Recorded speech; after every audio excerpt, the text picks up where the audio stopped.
Cedar is sharing with us tonight about her recent trip to Spain, walking in the Camino de Santiago. The purpose of her speech is to inspire her audience to develop richer versions of themselves through sharing her own learning journey and vulnerability. Cedar has asked her evaluator to watch for eye contact, volume, and varied intonation. Please help me welcome Cedar as we get ready to listen to her story entitled Stones. Not macabre stones necessarily, but stones. Please help me welcome our hiker, Cedar Simmons. Come on down. Thank you. Thank you very much. Sorry. Look at this. Thanks, Karen and Madam Toastmaster and fellow Toastmasters and guests. The moment that I cracked on this hike, the 70-mile hike I did, the Camino de Santiago, or Way of St. James, is so crystal clear in my mind. Not physically, but mentally. It was about a month ago now. I learned so much as I was walking my sticks. And I learned, first of all, Spain is beautiful. I learned that, and the wine, the food, all of that. I learned some of the history of this historical significance of this walk. I learned the people I met, made the journey. I learned about myself, and I learned that I want to go back. I'm still learning. I'm still learning so much. And what now that I'm back stateside, what's really next? So I want to talk first about what really some of the history was. First, I learned that I entered a community of about 200,000 hikers, pilgrims. We're called pilgrims. We look like this. This is my backpack, the actual backpack that I took on the trip.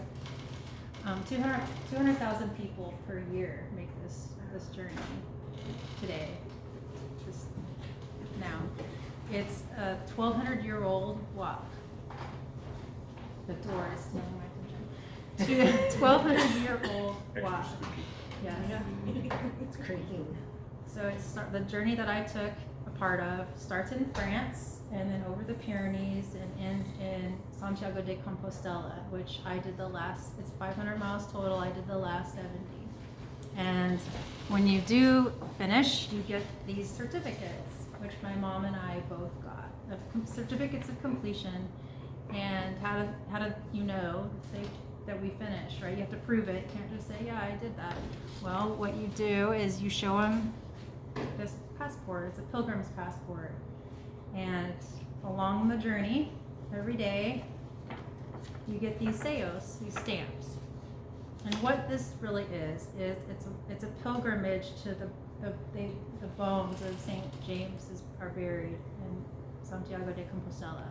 So originally it was a religious pilgrimage, and people do it for all sorts of reasons today. So you get these stamps in restaurants, in trinket shops, in bars, everywhere, in albergues, which are hostels, just for pilgrims. And it's pretty fun. And this is mine. My mom has hers. So besides the history, the people are really what make this journey amazing, and communicating with folks. The Camino has its own spirit, and you learn about that as you talk to folks and really get into this walk. We spent 10 days to do the 50 miles. And Buen Camino is something that we say, Buen Camino, Buen Camino, Buen Camino, Buen Camino, as you walk along, Buen Camino, Buen Camino. You know, sometimes you say this without really meaning it, but sometimes people say it to you and they really mean it. What does it mean? Literal translation is good way. What it really means is we're on this journey together.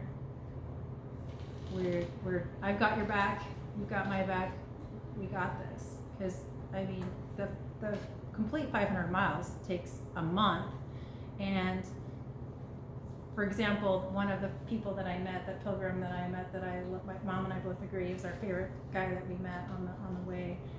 He struck up a conversation with us about feet. Our feet, and feet care is one of the things that we talk about on this walk a lot. And, you know, Buen Camino, your feet are going to be okay. That's like what it means, kind of.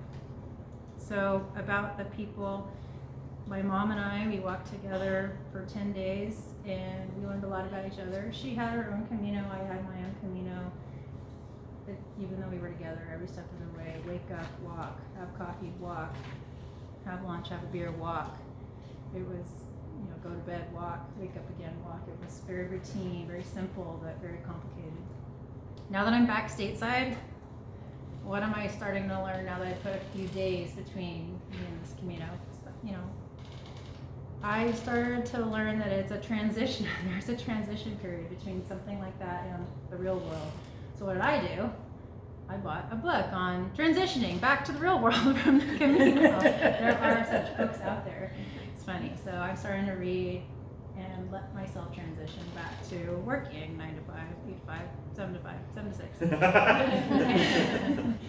I also learned that this walk for me, even though the days passed and the miles passed, it's a walk of space and time. To me, it was really, I was always, my mind never shut off. It was an internal walk for me. That moment when I cracked, it was because I lost this. It was about 50 miles in, 7 days in, I lost this. It doesn't sound like much. It floored me. I thought immediately, okay, I'm irresponsible, I'm not good enough, I can't keep track of anything, I'm a disappointment. What? I lost the piece of paper. I didn't not have the journey, but those are heavy stones to carry, and I carried them miles and miles walking in the dark. I didn't lose it, it's right here, but I thought I did. And those stones, I carried them to Spain with me, still carrying them. So I'm starting to learn and process what this walk really meant for me. What's next is I'm already planning a trip back to do the whole 500 miles. Apparently I cracked open, I didn't break completely apart. So I'm gonna plan a trip back, but I'm so glad the Camino found me, grateful for this experience, and I've learned so much.